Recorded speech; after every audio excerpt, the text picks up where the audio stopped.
Today, I'd like to tell you about our sponsor, Swan Private. Now, you know from listening to this show that our money is broken. Fortunately, we have Bitcoin, a better money that will help us build a brighter future. But if you don't have a Bitcoin strategy and a trusted partner to help you execute that strategy, then you're probably going to fall behind. Now, I've known the Swan Bitcoin team for years. The Bitcoiners at Swan are mission driven and have deep expertise and respect in the Bitcoin space. In my opinion, this is the team you want on your side. Today, I'd like to highlight Swan's Private Client Services division, which guides high net worth individuals and businesses around the world toward building and preserving wealth with Bitcoin. So visit swanprivate.com and learn how this concierge service gives you direct access to your dedicated Bitcoin advisor by phone, messaging, and email. Swan will guide you on complex areas such as self-custody, or you can choose to hold your Bitcoin through Swan with one of the largest US regulated custodians. So make your first purchase with Swan Private and get $100 of Bitcoin. Just tell them that I sent you. You know, an opportunity like this to build and preserve legacy impacting wealth for your family and company will not likely be seen again in our lifetimes. Sign up at swanprivate.com today, mention Breed Love to your advisor, and get $100 in free Bitcoin when you make your first buy. Magatte Wade, welcome to the What is Money Show. Thanks for having me, Robert. I'm glad to be here. So great to have you. Just by way of quick introduction for the audience, you are the CEO and founder of Skin is Skin, and you're also the director of the Center for African Prosperity for the Atlas Network. And I was introduced to your work hearing you on the Jordan Peterson podcast, actually. And I thought you just had such a beautiful story of personal experience of having lived through, let's say, less free markets and more free markets. And the way you articulated your experience, I just found to be very compelling. And, you know, we see a lot in the West today, people advocating for alternatives to free market capitalism. And I just, you know, I'm a very strong proponent of free markets. And I think it's the only way human beings can really lift themselves up by their bootstraps, so to speak. And it just seems like maybe this has to do with the prosperity and complacency thing we were talking about offline, but people reach a certain level of prosperity and they just start to think there's a better way to do things. And they start to saw off the branch on which they rest, as an analogy I commonly use. So that said, I would love for you to just share your personal journey to some extent, you know, where you grew up, how you grew up, how things changed for you. I believe this was in your teenage or early adult years. You made a big move to Europe, and I'll let you unpack all of that. But really just to focus on the transition of lifestyle from moving from one world to another. Yeah, no, for sure. And thank you, Robert. And before I start, I would like to make the prayer again to God, as a matter of fact, that I never become complacent. And in a way, by having one foot in the US and the other foot back home in Africa, it's really keeping me very grounded and being able to always never lose sight of what places like this have to offer, what places like my country also has to offer, but also, you know, what might be the difference between the two for people on both sides to flourish, right? So, and then that goes straight to my story in a way. So for me, I think things started to happen really. It's something major happened when I was 7, you know, basically when I was, after I was born and my parents have breastfed me for a couple of years, you know, in Senegal, at least, they tend to breastfeed you for at least a good 2 full years. And after that, then, you know, weaned off, my parents decided to emigrate to Europe for a better life, as many Africans do, have done before them, continue to do today, to this day. I was just on YouTube earlier, not YouTube, it was on Twitter, I think. And there was this post from a Nigerian friend. but I don't know this person, but it was Nigerian people who just arrived in Dubai literally yesterday. So August 31st, 2022. And you should see, it looks like they've been detained, at immigration. And they have taken their passports away from them, and they just were left in this room to wait to be processed from the immigration standpoint. And clearly, it doesn't look like they had any decision to let them in. They're in Dubai at the immigration, and you can hear this gentleman saying, this is an infringement on our human rights. And this other woman is like, I don't want to just be sitting anymore. I don't want to be just sitting anymore. Clearly you could tell, like, just basically, and then the Saudi authorities just could care less. Look at them and be like, please, leave, just get outside, something like that. And you could see the disdain, the lack of respect, the lack of consideration for their basic humanity. But people put themselves through this regardless, get to a better life regardless. And I don't think people understand. People who don't go through this cannot understand. Maybe Americans here, it's your ancestors from way back when, who probably, the people who were in the Mayfair, folks like that, who had to come here under, having to face atrocious journeys oftentimes to get here, but they were in search of a better life. So people here have forgotten that, but people like me, we're still going through that.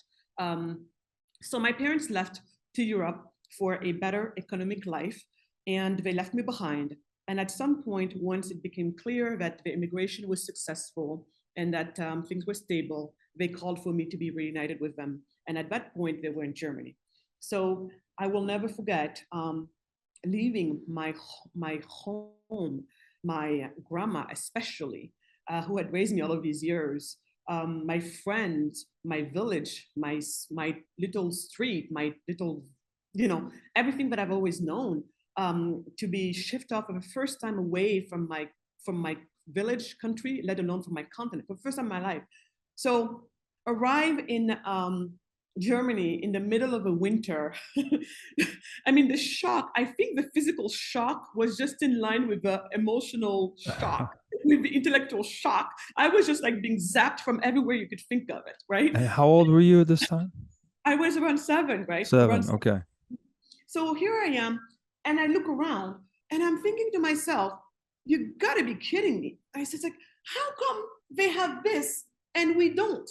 And the this that my little girl's brain was talking about was simply about, wow, how come they have these paved roads? Back home we don't. I have to, go through these sandy roads that always leave my feet ashy. I have all of this work to do when I come back home, washing off. So I'm there, and I'm like, how come they have all of this? These paved roads. Back home is sandy roads. I'm always in my feet ashy, having to shower when I wash my feet when I get back home. All of that, but most importantly, this episode of having to take a shower. Right, you take a shower every day. Back home, we take easily 2 showers a day because you know how hot things can get. But anyway, here I am, and my mom is saying, "Oh, Magatte, it's time for your shower." And I'm looking around, and I'm like, I don't see any bucket with warm water in it in this cold weather. I don't think so. But what you have to understand is, for me, my point of reference was, in those days back home in Senegal with my grandma, time to bathe means what? She has to put some water in a pot, and then prepare the stove, charcoal stove. We're talking about this tiny little, stove that you take camping, where you put the charcoal in and then you have to get it going, and then you can put your little pot on top. So all of that work, it takes time for that coal to catch on. So put the pot on it, then the water boils, then she takes a big bucket, dumps it in, takes some colder water, mix it all up. Now I have nice temperature bath water to bathe with. And then somebody in the family, stronger than her, because it's grandma, has to come and pick up this big bucket, drag it or carry it on the head and take it to the shower. There, with a smaller pot, I finally can get on with my shower. The whole thing must have taken probably a half an hour to be ready for. Wow. Here, my mom is like, jump in the shower. I'm like, what? Where's the bucket? She's like, no, you silly, jump in the shower. All I had to do, half a second, jump in the shower, turn the knobs, water's coming down, I'm playing with the temperature the way I want. I'm like, whoa. And, and never having to deal with power outages. Back home, oftentimes the power could go sometimes out for 12 hours at a time. 12 hours, you always, and then you're crawling in the dark trying to find the candle. But it was a good thing that I always knew where grandma was having the candles, because it was just part of life. But it can go out on you anytime. In the middle of eating, the power goes off and you don't know when it's going to come back, right? And so that's what I grew up like. And so you bring me to this place, and then switch on off, never power outage. When it's warm outside, you can, inside the temperatures can be cooler. When it's cool inside, when it's cool outside, the temperature can be warmer inside. I'm like, oh my God. So I think all I was talking about as a little girl, how come they have all of this and we don't? I was talking about this ease of life, but I had no idea how it came about. But I'm like, I can see that there's ease of life over here and there's not of it there. And it just, because it's very much my nature I need to understand everything. And that question was so profoundly, it just was so profoundly imparted in my being that I had to have an answer for it. I had.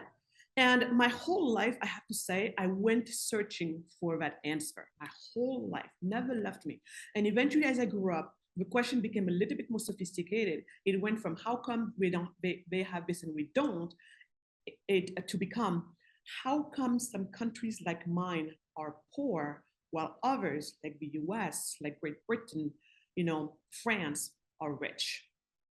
And along the way, Robert, I think I've heard all types of nonsense along the way. I've heard people who very much with a straight face invoke the IQ theory, according to which Black and brown people simply are not as smart as whites. Therefore, the discrepancy between countries as primarily inhabited by Blacks and browns versus countries primarily inhabited by white people.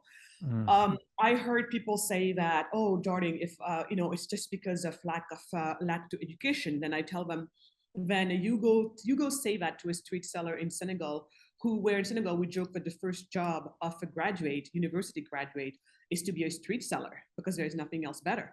So really, you're going to tell this person that how many more PhDs do they need to have, right? Good luck with that. And then, I heard people talking about access to clean water being the reason why, or we just need better health care, having access to health care.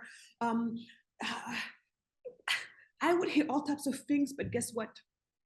While, of course, it is important to drink hopefully clean water and not be killed by the bacteria in dirty water, while it is indeed a good idea to have nutritious foods, yes, so I give you clean water, I give you nutritious foods.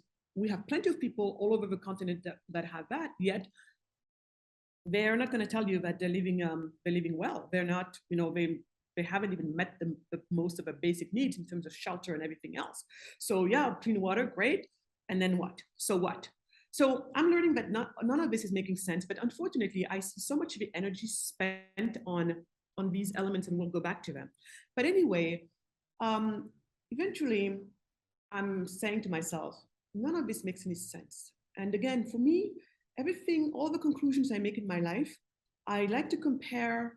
It often starts with my own lived experience. And then from there, I try to find out, is that just an anecdote, or is it more systemic than that? And so in this case, I was like, I don't understand, because if what you're saying is true, then how come if my parents, the same people, background, everything, it's the same people, they move from one place to another, all of a sudden, voila, the greatest manifestation of a potential. People like them from all over the world, when they leave these poor countries into a rich nation, all of a sudden they thrive.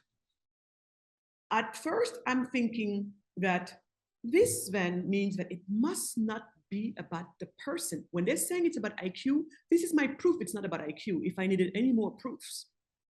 When they're saying all of this stuff that they're saying, it doesn't hold up at all. So all of a sudden, I'm starting to think it has to do the difference in the potential for someone to manifest their full potential or not.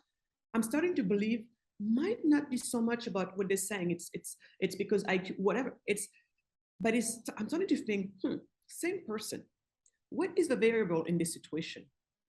It's the place they get to be in, the country they get to be in. So I'm starting to think maybe it has to do with something with the countries they get to be in or not. And so from there, I'm still at that point. Then I thought that it was okay. Yeah, it must do with the place that they're in. And then my natural what do you call it? I search for my words sometimes because English is not my first language. But Intuition. my natural conclusion, my natural conclusion to that was, well, I guess it's normal because when you're in a poor country, you can't do anything, and when in a rich country, you get to do something. So I thought that it was just because, they're able to manifest their full potential because they're in a rich country, and from a poor country, they can't. So that was my answer, but it was not adding up still because I was just like, so that was for the longest time the little, my little answer until a few things started to happen. So in the meantime, so here I am in Germany. After 2 years in Germany, family is like, time to move to France because, by now my family knows we're staying in Europe, and because of the ties between France and Senegal, Senegal used to be a colony of France, for so many, many reasons, all the way to French being the official language of Senegal. Parents are thinking, let's go to France and we're going to continue over there. I'm like, are you kidding me? I just got this sweet, good-looking boyfriend. His name is Johan. No way, I'm not leaving him behind. So, but now we're leaving. So we left and we went to France. And there, I continued on my path went to business school in France. And after business school in France, I decided that France was going to be too small for my ambitions. So I decided to go to this one place in the world that I've always dreamed of. And it was called America. I dreamed of it because of all the movies I've seen of America, especially movies that had the Golden Gate Bridge in it. It was so romantic. And at that time, also people were talking about Silicon Valley, and it just felt like this place where I just could, as a young person, you just could sense so much freedom coming out of there. The whole Beverly Hills 220 point whatever that was the number. 90210. Yeah. 90210. Yeah, right. Things like that. 21 Jump Street, stuff like that. It was just like so cool, especially the life of young people in this country. It sounded so cool. So I was attracted to that at first, to this fierce sense of freedom. And on top of that, like everything in America just felt so much more successful, felt so much more bigger. So from, everything, I was so attracted to it. And most importantly, I loved this idea of the American dream that, I could we were being told about and we could see in the movies, everything. And at that time, because I was having my own issues with my own parents and everything and life in general, I was just like, this is time, I'm going to make the leap. And I was very fortunate that in the last year of business school, I had done an exchange program with a family in Columbus, Indiana. I always want to say their name. Carol and Eldon Wentz out of Columbus, Indiana. And when I arrived, when I did my exchange with them, they said, Magatte, whenever you're done with school and you want to come to the US, we will welcome you with open arms. These are people in the Midwest, in towns that people would laugh, saying there are more cows in churches than people. But these were my people. They totally took great care of me. We did not have the same skin color. We did not have the same religion or anything like that. But oh boy, did they make me feel like I was the most precious human being on this earth. So that's why to this day, I have absolutely no patience for folks, again, in this country, ever daring to make fun of what they call, mid America. It's just, and all they just don't know who these people are, So I got to live on the coastal, on the two coastal elites later on, San Francisco, then, New York, and now I'm in Austin. I would like to argue that probably by now, those are the three elite parts of the country, probably.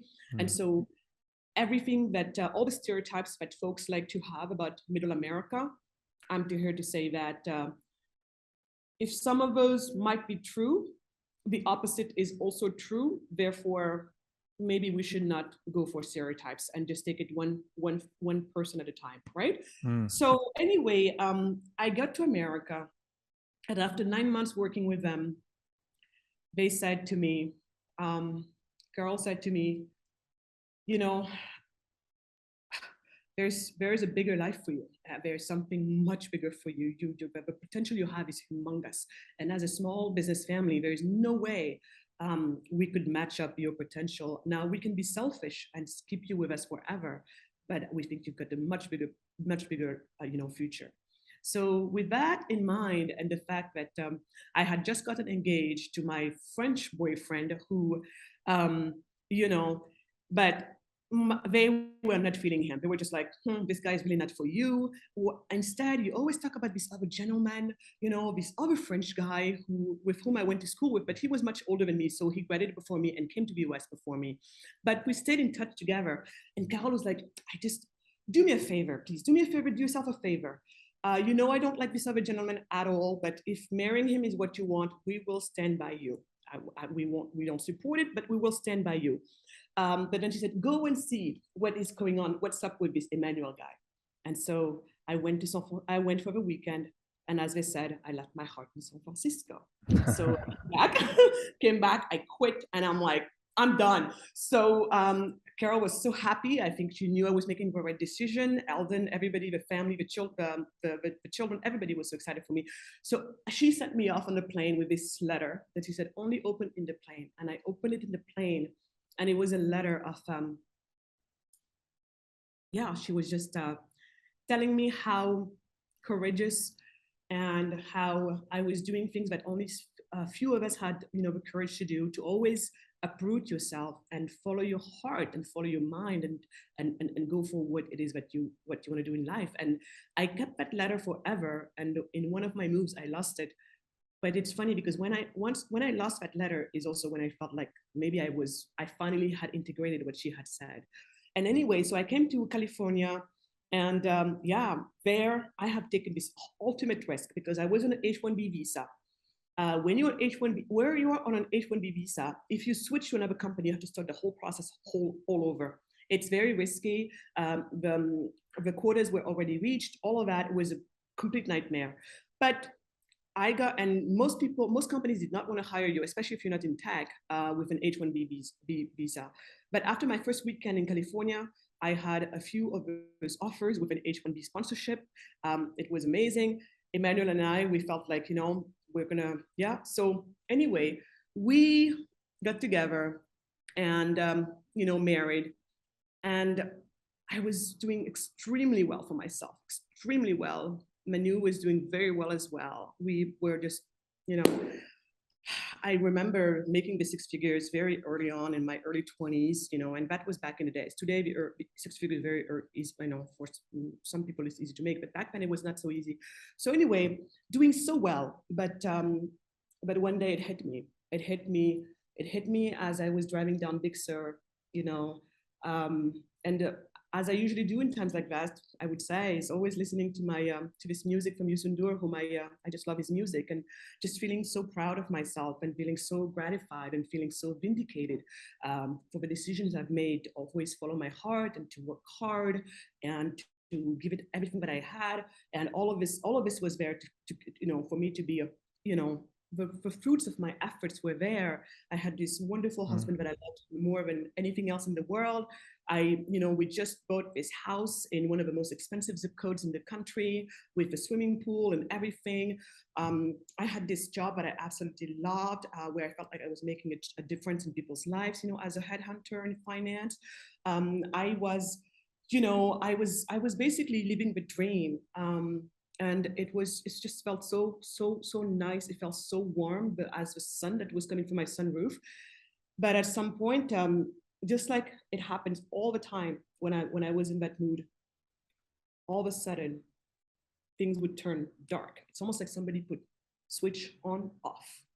1 minute you're super happy, so proud of yourself, and then from there you can't, because from there what would happen is I could never, whenever I started being happy, excited for myself, and I could never stop, but then my next thoughts would be like, to those back home. And then you're thinking about those back home. And then, of course, as you think about it, and also you think about the latest story, a boat tipped over somewhere in the ocean, trying to make it to Europe with people like probably my parents, except my parents didn't have to immigrate like that. They immigrated the legal way, so the safe way. But you have in those boats people like them when they had me, but as young as they were when they had me, people full of hopes, people who were just willing and ready to roll up their sleeves and work hard, people who maybe got on that boat with a 2-year-old baby like I was, or maybe have left the 2-year-old baby like I was back home, like they did in their case, right? But then the boat doesn't make it, and because it's a small fisherman's boat. It's not designed to go to high sea and big, wave or whatever, and hits it. And, imagine the chaos in boats like that, and people, I can't help but imagine their angst. And the fact is, when you look at the ones who made it from the rescue, you see their faces, how they are. So imagine boats like that going down all the time, being tipped over all the time. Sometimes they can save a few people, sometimes they can't. But at the end of the day, today, at the bottom of the ocean, serving as fish food, and I'm sitting here and thinking, you mean this is the best as my people can be? Or so just tragedies of that kind, and then people think it's over. No, it's not over. Or today you're crossing, so people say, oh, gee, it's kind of dangerous to go through through boats. So let's go through from landlines. And so there, usually the route takes them through Libya, right? And guess what happens to them in Libya, Robert? They get sold. Someone like me gets sold for between $300 and $500 on open slave markets. Literally, you heard me right. Wow. And they did not know this was happening until CNN, or was it the BBC? One of them, I think it was CNN, did a piece on it. That's when they finally, that took it to the rest of the world to know this was still happening. Because before then, it was just me, other fellow Africans. Sometimes you get a WhatsApp, email, text, asking us to pull money together to free somebody up. Wow. And so this stuff is happening right now. Why is it happening? People are dying at sea. People are being enslaved in Libya in 2022 today. And it's all happening. Why? Because these are people. Their only crime is to go and search for better horizons. Something that your ancestors, if you're an American in America today, your ancestors have done the same thing. And for that, they die. Sometimes in the most abject conditions. For that, they are enslaved. I don't think any normally constituted person could live with that in their conscience. And so that's what would happen to me. Every time I start being happy, then my mind goes to people. And that day, something special happened. Because usually it's there, the sadness, and then the despair, because you don't know why it's happening. Why? God, why? Are we just cursed? Could it be true that maybe us Black people are cursed? Why? And what you do, coping mechanism, I shove it under the rug. Usually I would just shove it under the rug. You know what? It's not my fault. I don't know what to do. If I knew what to do, I would do something. In my case, I was sending money home, to help all the time with, like so many of us do. But beyond that, I didn't know what else I could do. So so I continued with, but that day, like I said, something special happened. And what was special about that day is that my coping mechanism was not working. Something was not allowing me to just push it under the rug. And it manifested in a very violent, I don't know what happened, but whatever it was strong enough that it made my whole body kind of jerk. And I'll never forget, it was very scary because it was just something, like it's so violent that, it makes you like, the wheel of the car, I mean, the steering wheel, I was just like, I almost fell down, down below on the cliff, down in the water. But of course that did not happen because I'm still here talking to you. Mm-hmm. So at that point, what happened is As soon as I could stop the car, I stopped the car. To this day, I don't know what happened. I think God had a hand in it, but I stopped the car and I got out. And I made a deal. I made a deal with my beloved God. And I said, I think I surrender. And but you have to show me the way, because I really don't know what to do. But I want to do something. And I promise you that from here on, every breath that I take, I want it to go towards making Africa better. I don't know how, but if you will help me with that, with guidance, I show up from here on. No more fooling around, no more messing around. I'm here. And I have to say, everything changed from there, everything. I went home to Senegal a few months after that to show my husband where I came from. And of course, he's talking about this hibiscus drink that I've been telling him about the whole time. So what you have to know is that the people of Senegal are known for teranga. Teranga means hospitality, and hospitality is what us, the people of Senegal, are known for. And we have even a juice, a national juice that personifies that trait of national character around hospitality, and it's called the bissap. The bissap is it's the hibiscus drink. I know that in Mexico they have it as Jamaica de Flores, or for example, I don't speak Spanish, but I know they call it Jamaica. And so anyway, but this in Senegal, it personifies our teranga. It's the juice of teranga. It is so important.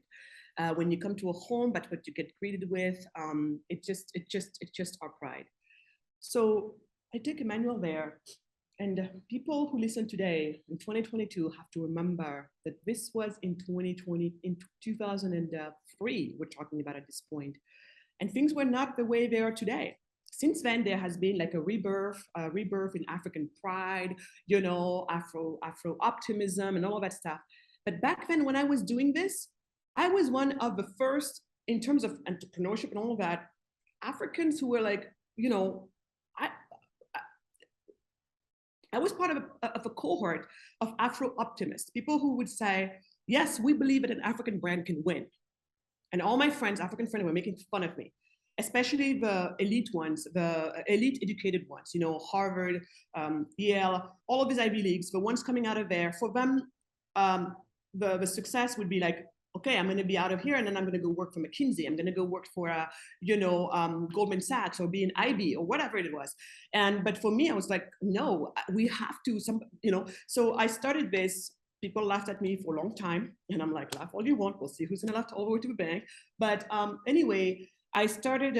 I went to, when we were there, I could see that this hibiscus was no longer there, and most importantly, so back then you still had this whole, what I could only call the complex of inferiority, this idea that that indigenous people, I think, have oftentimes, right? Like whatever is indigenous to us is not so good. It's all about the modern world and what's modern and what's, what's cool. That's what's cool. And so in the process, what happens is our indigenous drink just goes away. And so in this case, it meant that the hibiscus was losing in popularity, and it meant that so because at the elite level, the top of the pyramid, you had people felt like you had to drink Coca-Cola, Pepsi, Fanta, soda pops like that. And at the bottom of the pyramid, people were busy drinking knockoff brands of those Western brands. In the middle, my beloved hibiscus juice would be squeezed out.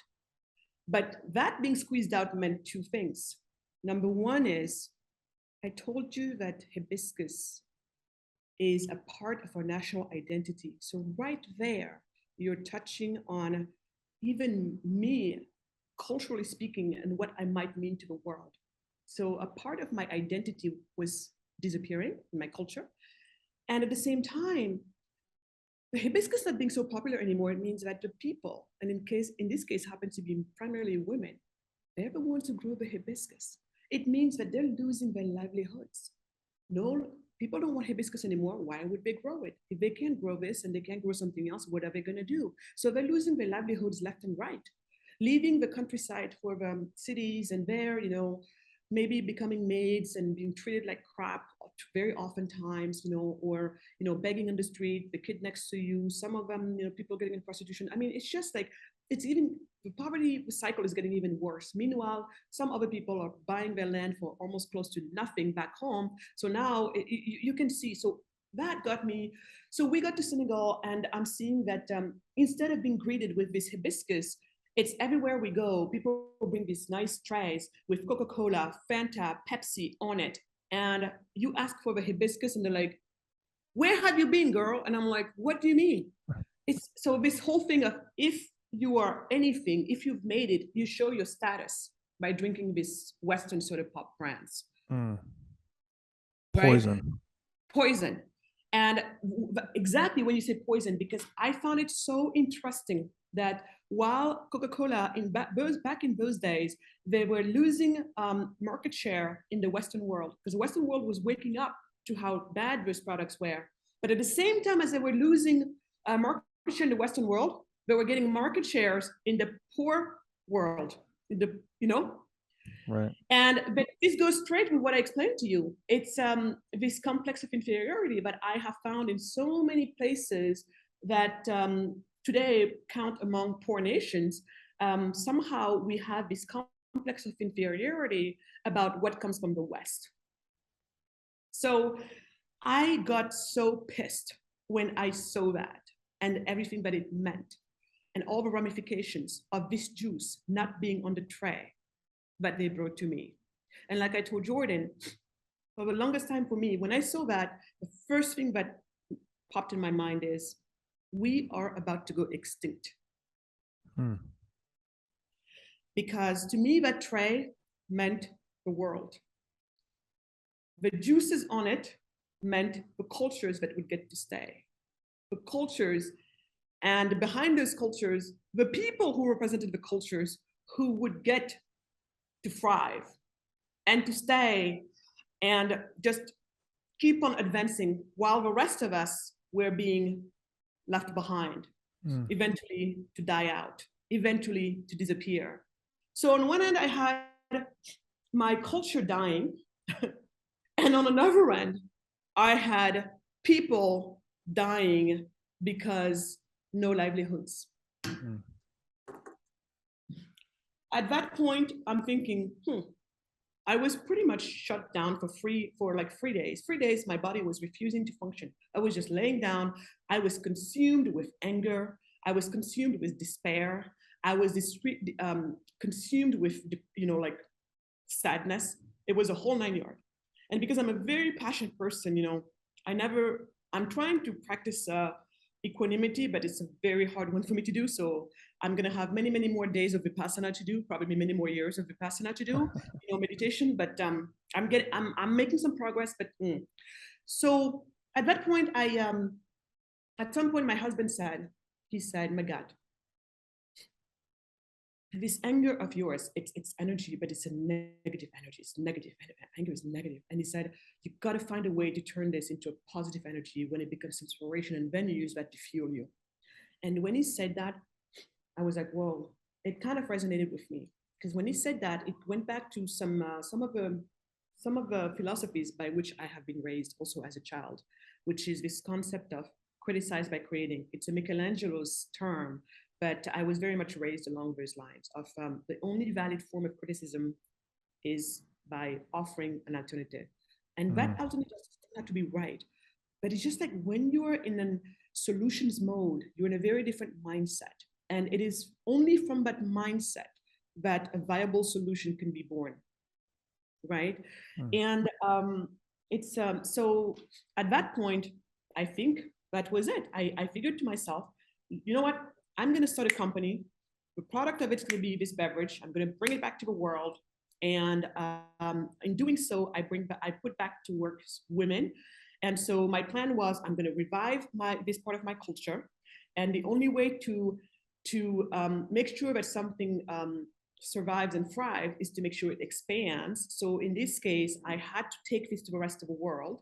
And if my own people were too stupid or too lacking so much confidence that they could not, figure out for themselves that this is good, I don't care what other people think, this is a good juice, it deserves to be taken out to the world, I was going to do it. And if they were not going to be my first adopters, fine, I'm going to do reverse colonialism on them. I'm going to go to the West that they look up so much to, and I'm going to get those guys to accept this. And then they'll be like, oh my God, we're hearing that in America, this is what they're drinking. So, yeah, it must be so good. Let's do it. And they, on them, I would have to do that.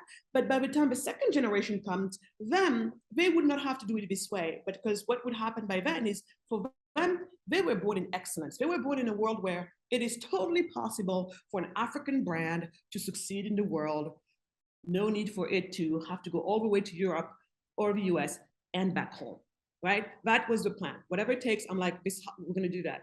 So pretty much that's what we did. And so we came back and we, at some point, the UNDP did a case study on us, on the company, and how we did it. And back then, I think we had 4,000 women, back to work, and it eventually went all the way to 9,000. But yeah, so they were talking about how we did this, but we did it. So to me, it was just like, yeah, if there is a problem, it's okay, I guess, at first to be a little bit depressed or whatever, but please don't stay in that state of depression. Don't stay in that state of despair. Try to criticize by creating. Criticize by creating. So anyway, so we did that. But Robert, when I did that, something were starting to happen about my question. Remember that question? How come some countries are rich and others are poor? When I started that business, we had to have two sister companies. One in the US, handling primarily sales and promotions, R&D, as well as distribution, all of that good stuff, marketing. And then we had to have a sister company back home in Africa that was primarily that one in charge of doing, in charge of doing, the supply chain, building the supply chain, like all of these women back to work for them to do the hibiscus. And right there, I was starting to see some very, very serious discrepancies. Because in this one country, you could start a legal business in so fast. Online, you could register Secretary of State's website, do what you need to do, or very quickly fill out some paperwork, put it in an envelope, send it, and then it comes back with the signatures from the Secretary of State, all the things you need. Go open your bank account very quickly. You don't need more than $20 probably to do the whole thing. Voila, you're done in less than half, the whole thing is done.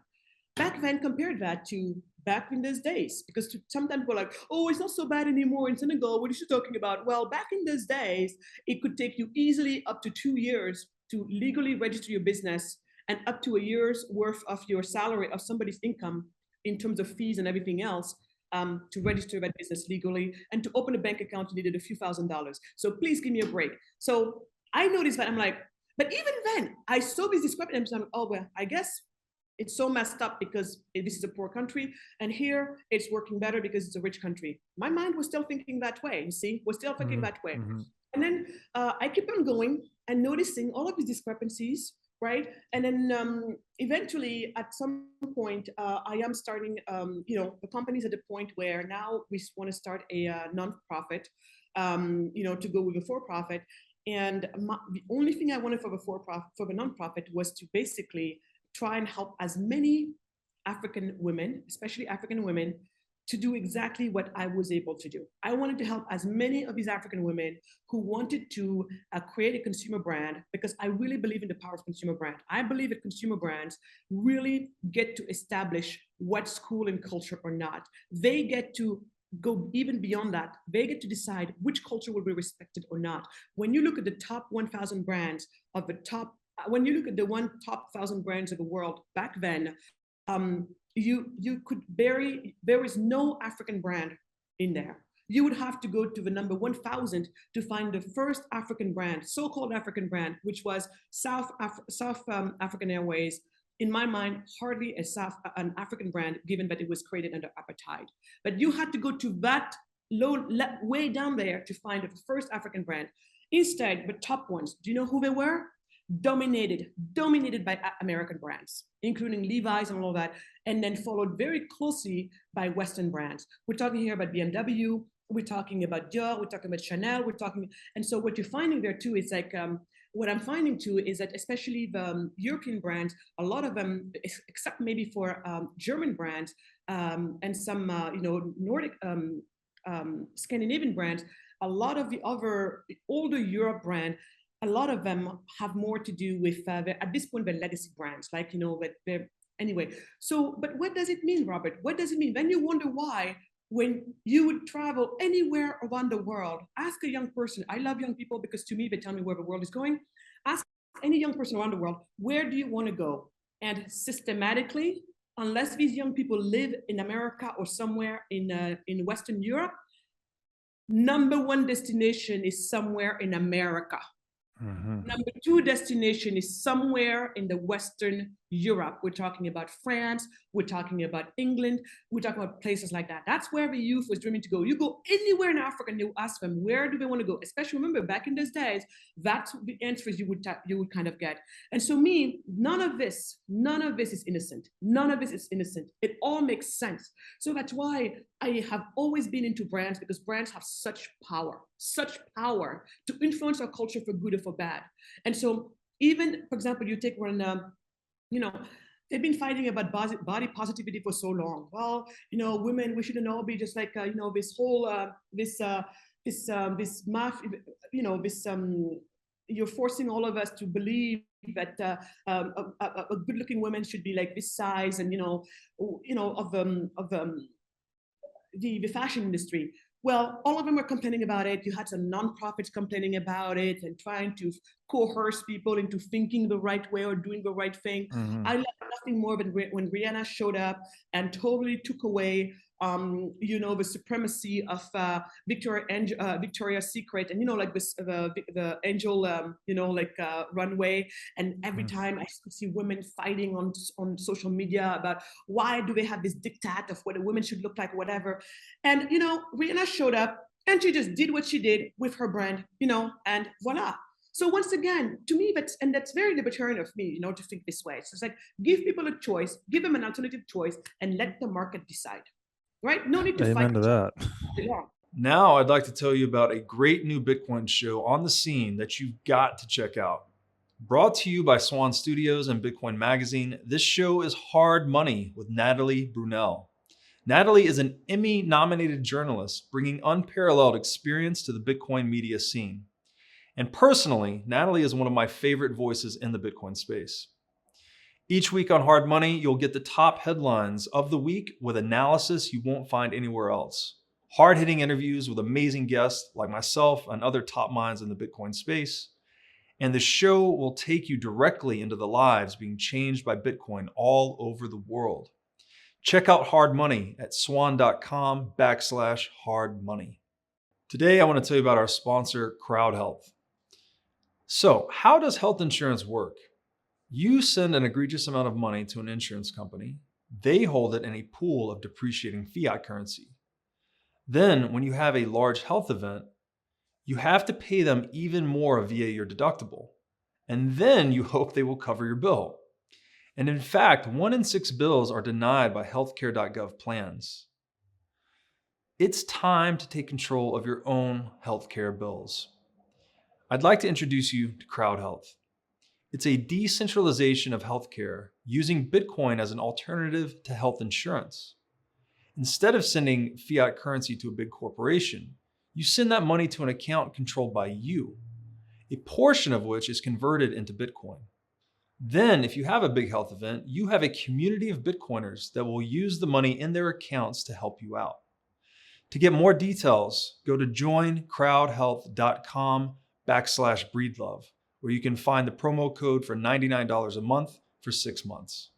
So that was that. So that's why I started this brand. And then so as we were doing all of this, I'm starting to notice it is so much easier to do business here in America than it is over there in Senegal. And at first I thought it was, maybe just because we're so poor, but everything is so messed up, and it's here very rich, so everything is following through normally. And I started this foundation. I wanted to do exactly what I was able to do. And then I started to meet interesting people, very interesting people. People who introduced me to concepts that I intuitively see. For the longest time, I was to the left of the left. If I told you that I was even dating some commies, you would think that I'm laughing today, but I was not. I was very much in my little bubble, feeling so superior. When I got together with my today husband, Michael, a friend of mine called me, it's like, you can date Blue Shirt. And I said, why? And she had Googled him, something I never do when I have to date somebody, because I don't want to find out about this person from anybody else's eyes. I want to use my own eyes. I want to use my own. No, I don't want anybody to muddy up the waters. So anyway, but she's like, Blue Shirt. And it turns out that she said Blue Shirt because that day Michael was on Bloomberg talking good about Walmart, talking about how Walmart really was giving greater purchasing power to the poor, how Walmart really was creating to the poor and lesser fortunate among us, how Walmart actually was really a good stepping point for so many people who otherwise, where are they going to find a job? I mean, the ratio of application to acceptance for Walmart workers was actually, the ratio was way lower than than Harvard, meaning that it was harder to find a job at Walmart than it was to get into Harvard. So that tells you there's a demand. Again, I go back to the market, right? The market is telling us something very powerful. So who are you to say that all of this is wrong? Who are you to say that they're not doing something good, right? Mm-hmm. And so because of that, she totally nixed it. She was just like, no way.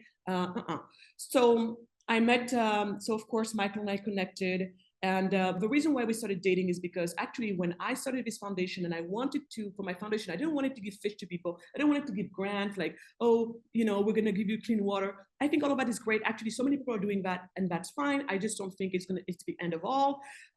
So when I started on that journey, everybody wanted me to just write checks. And I'm like, I don't want to write checks. I want to understand what helped me do what I did.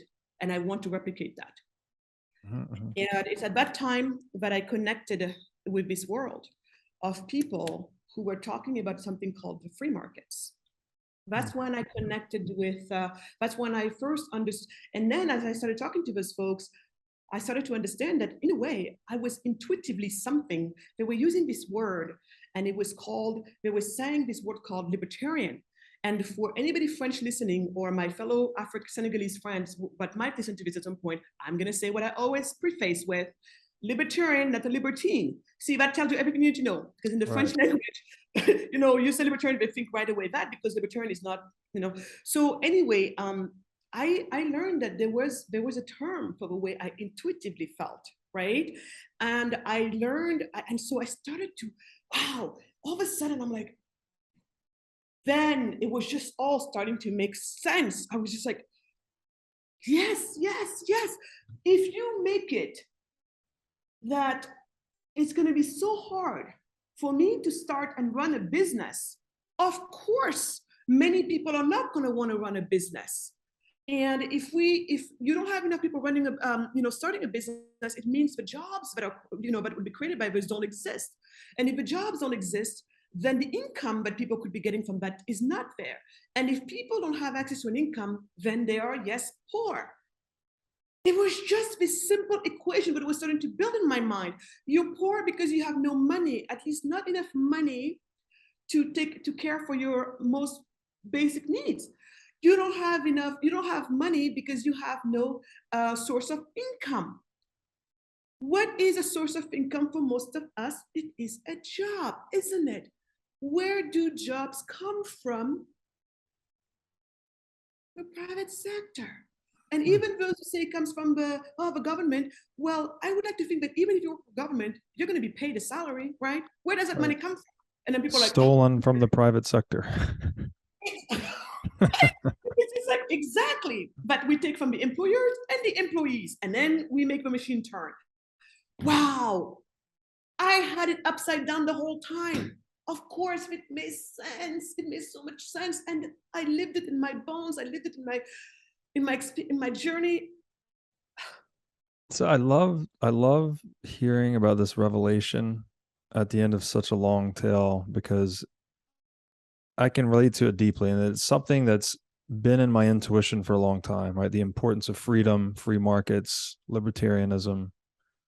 But we're not equipped, as you said, as we said offline, the education system does not equip you to articulate that properly, right? You have this vague, dim apprehension about what works, but we don't receive adequate tooling to explain it until you discover, right? Like you, by happen chance, discovered libertarian philosophy, or, advocates for free markets, Austrian economics, all of these things, none of which are taught in any mainstream curriculum whatsoever. And that can't not be by design. How could it not be? Why would it not be part of curriculum? At least part. Like the fact that mainstream curriculum is totally silent on it Yeah. is very telling, right? It speaks volumes. We could say. It is. And it But is that simple, right? Leave people alone and they will and- self-organize and be productive and yeah, trade with one another. And that's the source of wealth. it totally is. But then we wonder why when you say it's by design, of course I'm tempted to think it's by design. Was it always exactly by design? Maybe not. And where I'm going to go with that is this, because once I discovered this, and I discovered that my experience was not just an anecdote, that this is very well documented. The Doing Business Index ranking of the World Bank, which measures how hard or easy it is to start a business anywhere in the world, systematically shows us that most African nations, sub-Saharan African nations, except maybe for 5 of them, are at the bottom of the list. The Fraser Institute one, same thing, Economic Freedom Index, same thing, shows the same thing from Heritage, same thing. So all of these indexes, economic indexes, one after one, are basically showcasing exactly what I have gone through. I can put examples behind the numbers that they came up with to show this fact. And so at the end of the day, countries like mine are poor. The reason why Africa is the poorest region in the world, despite having some of the greatest riches in the world, chief of them, it's young population. In my country, 75% of the population is below the age of 25 years old. Wow. And it's almost like that all over sub-Saharan Africa. So, but the reason why this continent and sub-Saharan Africa is poorest region on earth is because it happens to also be the most over-regulated region in the world. There you go. Mm-hmm. We are poor because we lack economic freedom. This is the freedom that no one thought about. And then people say, how did you get there? And I tell them, I take you all the way back to the mid 1940s. Especially there is this one event that happened in Manchester, UK in 1945. We call it, it's the 5th Pan-African Congress. At that meeting, this was their last meeting before the independences in Africa that started taking place in the late 50s and onto the 60s. Ghana going first in 1957. My country was much later in April 1960. But what you had there were all these liberators of the African nations. So remember, we're in 1945. You have to put yourself back into the grander scheme of things. What is happening in 1945 in the world at that point? What were we in? What was going on?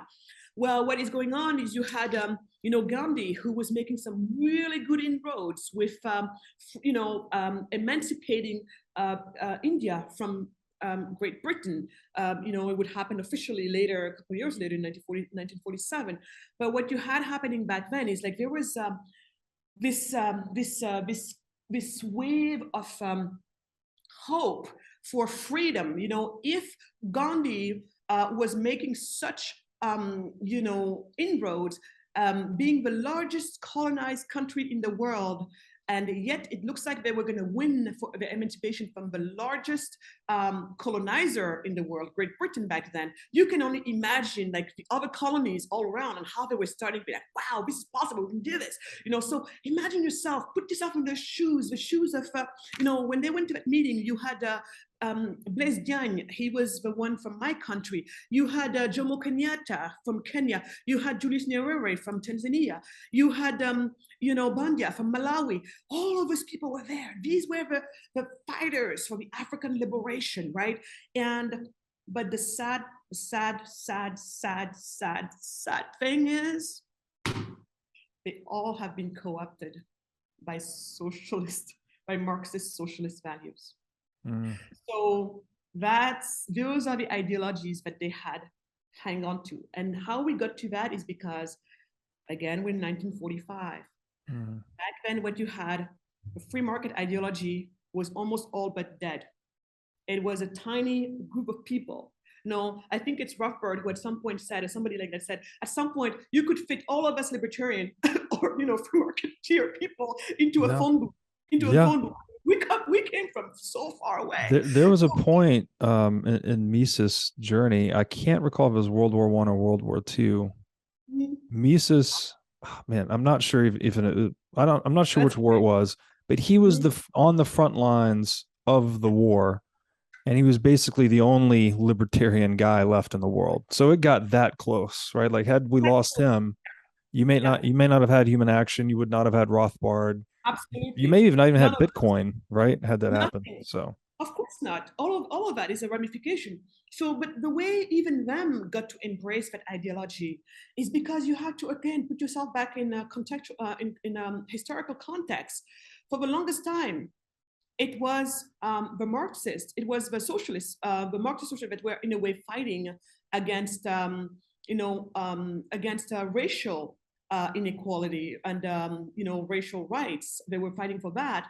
And so they, in a time that the world was not like that. It was, this was a fight for the longest time. They're the ones who were on the front of that type of fight before it started to becoming more acceptable. Even Churchill, by the end of the war, World War II, 45, he was still very friendly to colonization. You know what I mean? So this is where, so at that point, you were at the height of this great ideological battle. On one end, represented by the West, and what they were fighting, what they were representing was what they were representing themselves to be standing for was freedom and this what do you call it? The economic system that they were using was capitalism. Facing off straight on with primarily the Eastern Bloc, those guys promoting various forms of statism, and so that's what you had. Most people back then, most intellectuals, everyone had already chosen the camp of Marxist socialism. And so, of course, so these guys were coming at that time. And so on one end, you have, these Westerners who are the ones who also happen to have enslaved us. Whatever they're going to stand for, we're going to be against, capitalism included. And we're going to side with the other side, especially given that they're the ones who have been fighting for racial justice. Right. This is where we made the fatal, we went to bed with the wrong fellows. Right. And we threw the baby out with the bathwater. And when we did that, we did not even remember who pre-colonial Africans were. Because you see, for so many people, when they think about the story of Africa, they think it starts in their minds, me included at first. It starts in their minds with slavery, moving into colonialism, then the independences, and we're back to present day. But most of us don't remember that before the white man ever set foot on the continent, there were people on that place.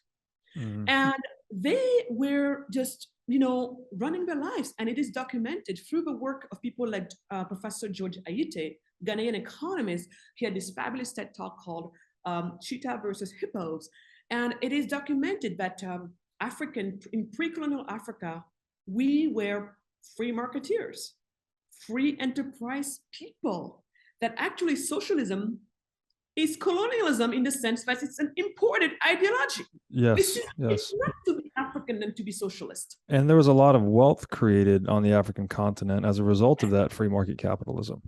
then, absolutely. Back then, we had some wonderful empires like the Malian Empire, with Timbuktu still being like big deal today. I mean, there was some stuff going on the continent, but of course we got derailed with slavery, then colonialism. But this idea that, and so then you had all of this is conflated, even to today's Africa. So many Africans tend to want to be like, well, we're naturally socially. Well, that goes back to Julius Nyerere, who has written this, it's Ujamaa. And so what that is all about, it's this concept that basically what he was trying to create was this socialist utopia, supposedly based on this concept of Ubuntu. Ubuntu means I am because we are. So you can see the collectivism in there. And oftentimes I tell them, you forget the I, leading to the we. A we is made of eyes, right? Individual first. Exactly. So, but there, what he totally misunderstood is something that Kenyatta would actually talk about in one of his books at some point in Facing Mount Kenya. It's this fact that Africans, we practice private welfare among ourselves, right? But the way we make our money, especially, is very much based on the markets, and women traditionally dominated the markets, and to this day they do. So now you get to see how all of this happened. How did we go from our pre-colonial forefathers who were practicing the free markets, and we were having some of the most sophisticated trade routes in the world, and we were going on with our lives? Was everything perfect? Absolutely not. No, eventually you would get to just evolve with time, like everywhere else it happens. But for our time, we were doing very well. Thank you very much. We had in great Zimbabwe this amazing, like structures. You had these amazing structures, architectural structures that made of stone in circular shapes. And everybody would agree that whoever did this at that time was very much at the cutting edge of engineering, very much at the cutting edge of craftsmanship. And it was so advanced that yes, when the white people showed up, they said there's no way that Black people could do this. But indeed, we had done that. So you see, that's a pre-colonial Africa we're talking about. The world doesn't know about, but people like me and George, it's thanks to George that I started digging there, But so that's how we got to where we are. And so this is how we discovered that we went to bed with the wrong people, adopting the social ideology. So this is how, fast forward, in the late 50s, early 60s, as the independences are starting to happen all over sub-Saharan Africa, well, all the new presidents, the freshly new presidents of all of these African countries, sub-Saharan African countries, have presidents that are socialist or communist. And and that's why we are where we are today. In my country, you have something called, Robert, I'm going to tell you this and I'll shut up, I promise. You have something called the Agency for Market Regulation. Do you want to cry? We have something like that to this day. That says it all right there. That the Agency for Market Regulation, that is the opposite of what you want, right? That you want the market. My forefathers would have turned in their graves if they heard something like that. Right. These places where, you had the tribes that were the ultimate form of decentralization that we talk about today. And this is why, by the way, I'm such a big proponent. I don't apologize for being a maxi. For me, Bitcoin pretty much is it. And I just love, for us, you guys in the West bicker about, oh, Bitcoin, is it just like speculative? What is this for? Why do you think you need it? Well, when you live in countries where the dysfunctionality of your financial systems are so glaring in your face, we don't ask twice. There's a reason why in Nigeria, I think it's 1/3. I think it is. Is it 1/3? Yeah, it's 1/3 of the young Nigerians have used crypto. Wow. Okay. And so this is also where I try to tell my fellow Bitcoin people, stop making these arguments in the West. Right. Look to the developing world, especially Africa. By 2050, Robert, every one person out of 4 walking this earth will be African. Right. Wow. And guess what? we are the ones who are adopting Bitcoin faster than you guys because you guys are too spoiled. You're frankly too spoiled. And I don't blame you because, Right. for now, we have this illusion of functioning financial institutions.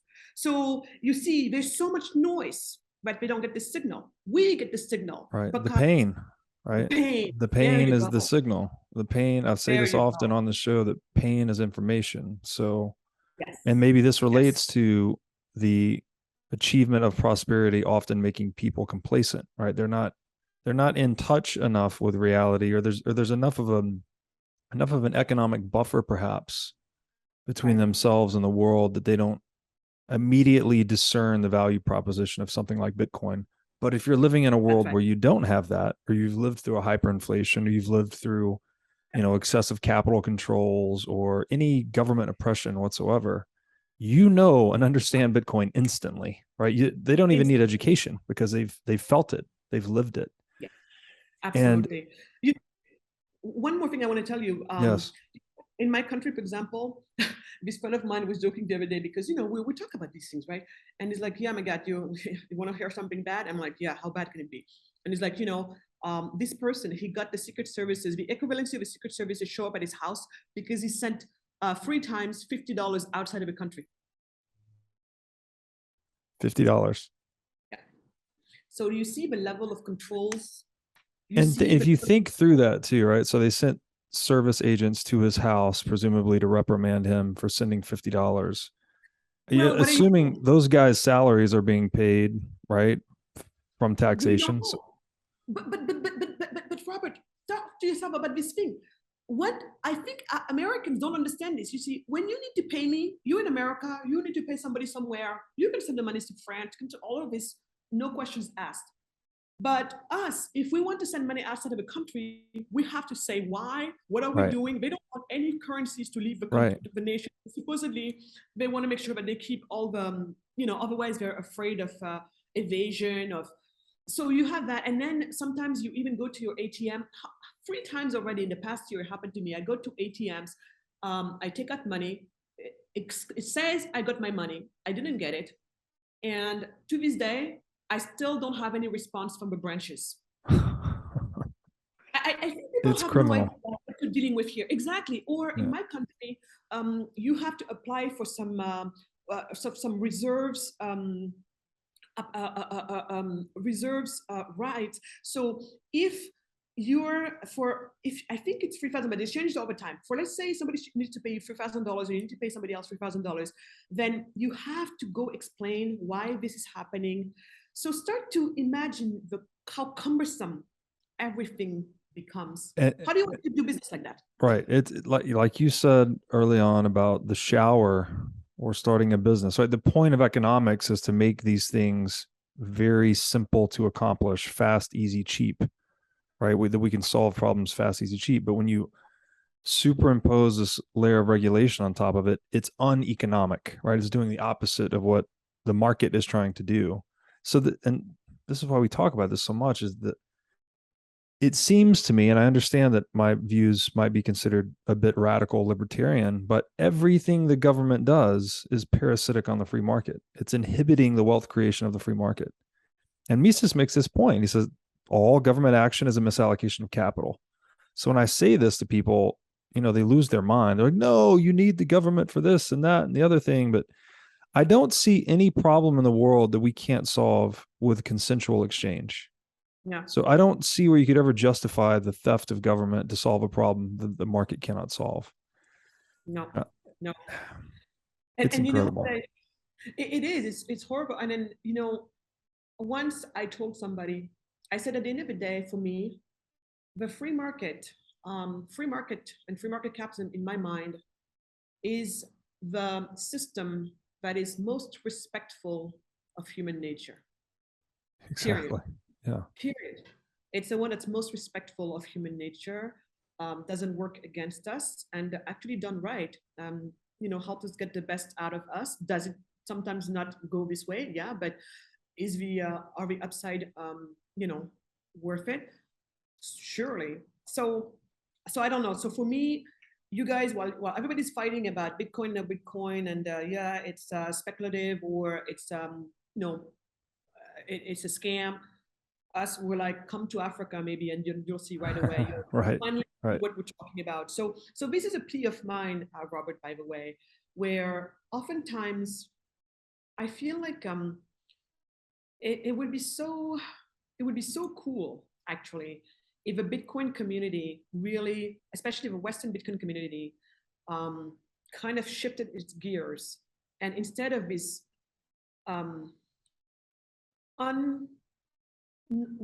unconstructive arguments that we're having in the West, can we use that energy and direct it towards places like Africa? You know, I know that Bitcoin investment in was it Bitcoin only, or was it crypto in general? I'm not so sure, but it went up 11x the last year in Africa. Like the volume, the Yeah, investment volume. Yeah. So a part of me is always here to say, we have always a choice in life. Do we want to spend all of our time arguing with people who are too spoiled to see the signal, to differentiate the signal from the noise? Or do we want to go and build with those who have already made the discernment between the noise and the signal? For me, it's always a calculation that I feel like I have to make. And I feel like right now, lots of energy, time, and resources is being spent on arguments that where if you just target it towards people who are like, you don't even have to explain to me.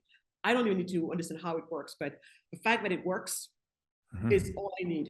Let's go. Yeah. So there's something to do there. I don't know. And yes, I know that we bring up Bitcoin from the standpoint of especially human rights, you know, like how to help the activists and preserve people's human rights, which is super important. Do not take me wrong. But at the same time, I do think that there is a big case to be made for can we just simply liberate hundreds of millions of people from dysfunctional what do you call it, from dysfunctional financial institutions. Yes, from the fiat currency complex, right? The central banking system. I feel your energy on that, and I've tried, you know, I wrote this piece a while ago, and I'll share it with you when we get off here, titled Masters and Slaves of Money. And I actually open with a little bit of history of money in Africa, where, you know, Africans used glass beads as currency for a long time. And that's back when they sort of just naturally adopted free market principles, as people tend to do when left alone. And it was when Europeans arrived, I think this was in the 16th century, and they saw that these glass beads are being used as currency and realized that, hey, we have really sophisticated glass making tech back in Europe, so we can counterfeit these beads at scale, basically. And so that was a mechanism that was used by Europeans to confiscate and usurp African wealth.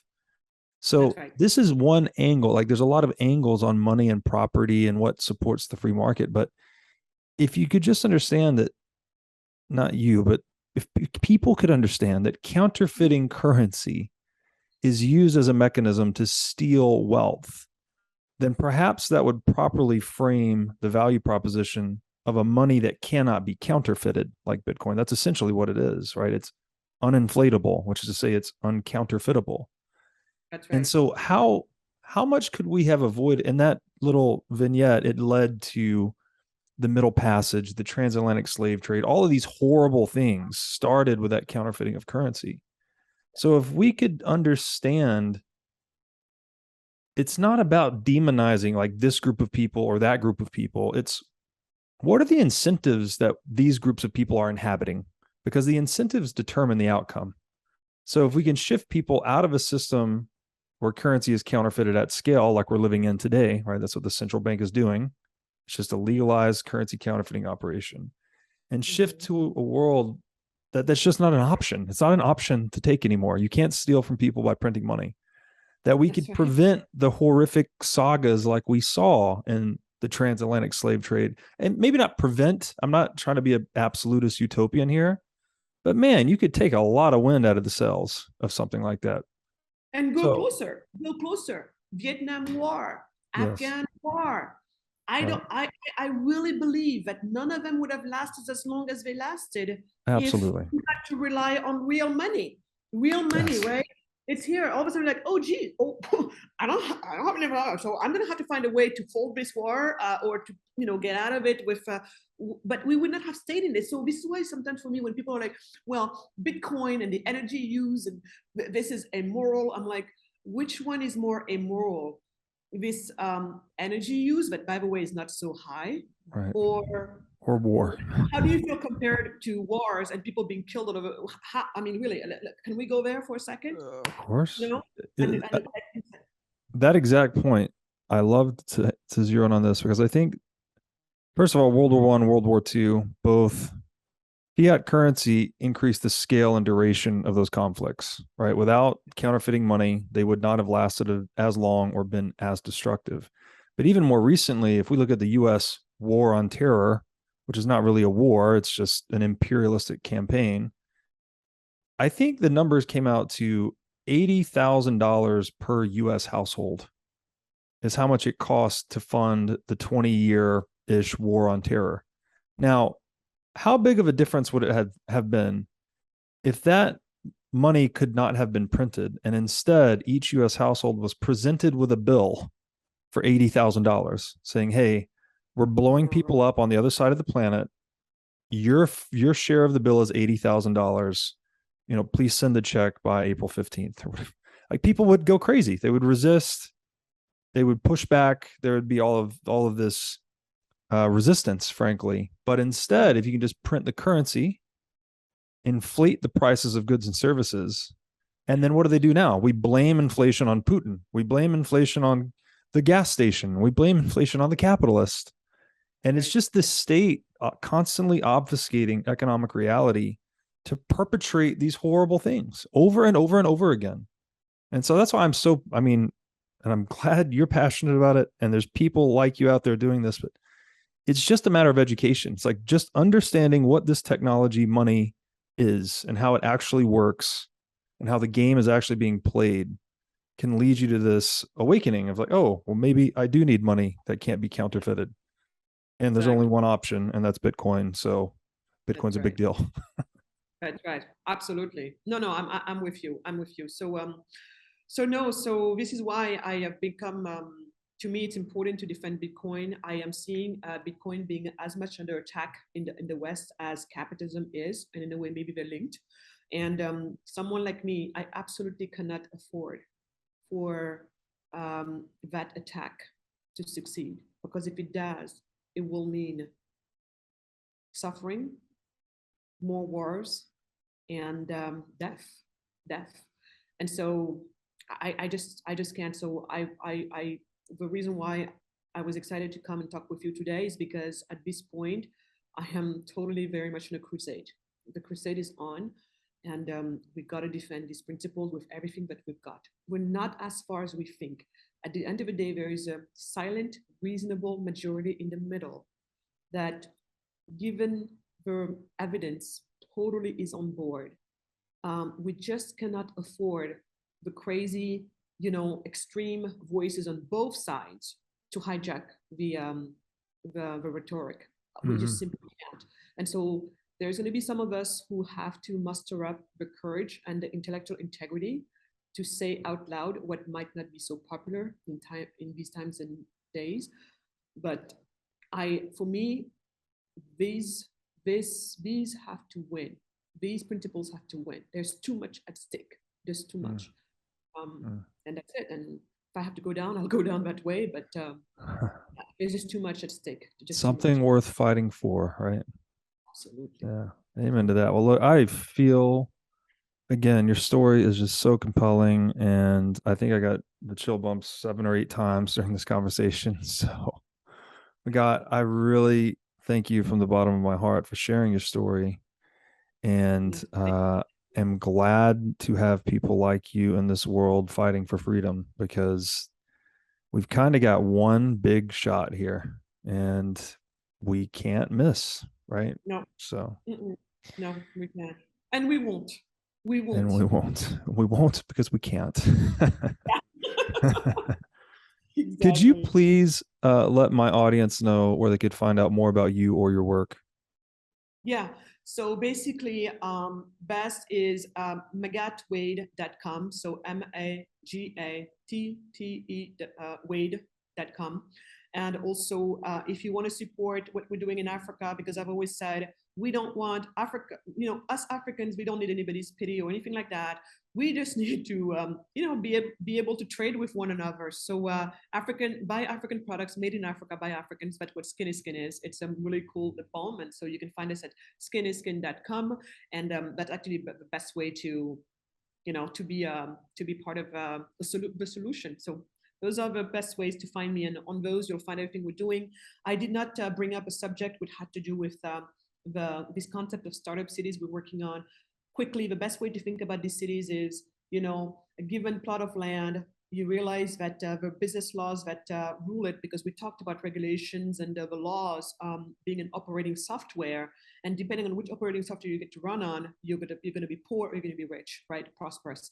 So it turns out most African nations are running on a terrible software, as we just talked about in this conversation. So what some of us are doing is to say, if we go to one of these poor countries and we go to a rather non-habited part of it, the size of 110 acres like Dubai, and there we say the laws that are gonna be, but this piece of land is gonna be subjected to when it comes to business, we're gonna put it based on the common law, rather than all this civil law that we're seeing in so many African nations, mine included, and common law with, on top of that, customary African law, which it doesn't matter which African country you're in, take the customary laws of that particular country, that particular place, you mix up the whole thing with the common law, you start to have something very interesting. Botswana is a really great example. So some of us are working on replicating these things, and in cities like that would have their own law and governance, we then use Bitcoin as our financial and monetary tool. So we think that with stuff like this, we get to completely leapfrog the whole thing. We leapfrog the whole thing, and we get some of these cities going in Africa.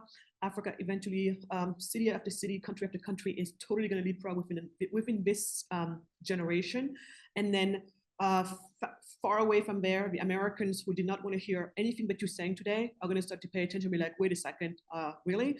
And so for me, that's how I intend to fight the battle. We can be very bold about this. We know it works. It's been done before. Singapore is a version of it. Hong Kong is a version of it. Dubai, most recently, the Financial International Center.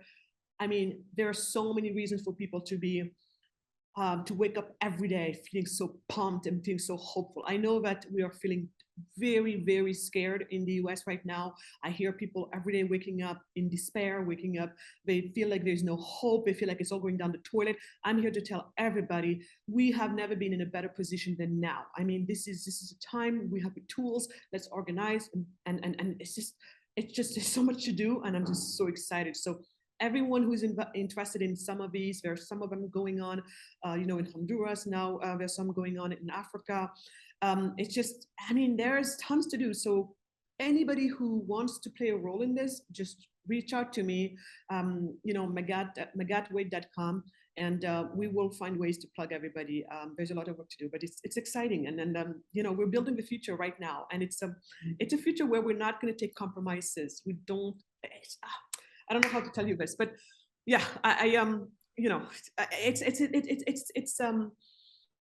it's intoxicating when you can have a vision, but that vision is very well, you have a plan, and the plan has been, validated so many times in so many different places that it was just not by chance or anything like that. So I just so want so many people to see that. So there's so much to do. Beautifully said. Beautifully said. So much work to do, but it's a good thing we like to hustle. Yes. Yes. Magatte, thank you so much. Honestly, this was a great conversation, and I look forward to the next one. Me too. Thanks, Robert. Thank you.